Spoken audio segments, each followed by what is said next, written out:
मैं पूरे भारत में साइकिल से घूम रहा हूँ। मैंने 1 मई 2022 से शुरुआत की थी।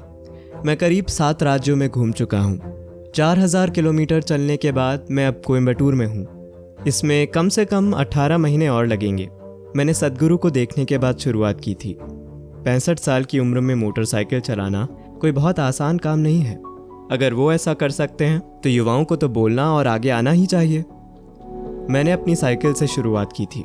वो एक बहुत साधारण सी साइकिल थी। उसमें कोई गियर वगैरह नहीं थे, ना ही ढंग के ब्रेक और ना ढंग के टायर। तो मैंने बस अपनी साइकिल से परखा कि मैं कितना कर सकता हूँ। उस दिन मैंने 30 किलोमीटर साइकिल चलाई। तो मैंने सोचा कि अगर मैं 30 किलोमीटर चला सकता हूँ तो फिर 25,000 क्यों नहीं। जैसे जैसे साइकिल चलती रही, अलग अलग वादियों में वहाँ कोई लोग भी नहीं थे।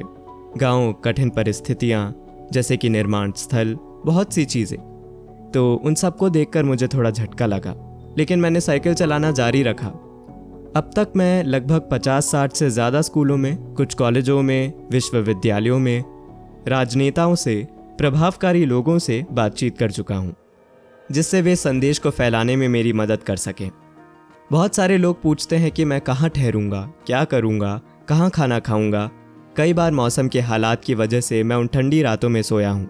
मेरे पास बस ये आधी बाहों की शर्ट थी, तो मैं ऐसे ही सो गया।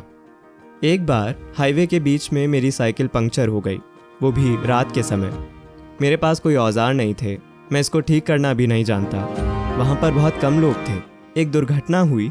मैं बहुत तेज़ रफ्तार में साइकिल चला रहा था। मैं गिर पड़ा। वो एक फ्लाईओवर से उतरने वाली साइड थी। शीशे के टुकड़े, लोहे की कीलें, वो सब सड़क पर पड़े हुए थे। वो सब मेरी खाल की ऊपरी परत में घुस गए। इस साइकिल यात्रा में बहुत सी मुश्किल परिस्थितियाँ आईं।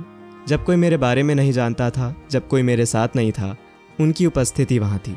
शुरू के दिनों में मैं यह महसूस नहीं कर पाया, लेकिन जैसे जैसे दिन आगे बढ़े, मुझे उस सहायता करने वाले हाथ का पता लगा, जिसकी वजह से मैं अपनी यात्रा कायम रख पा रहा था।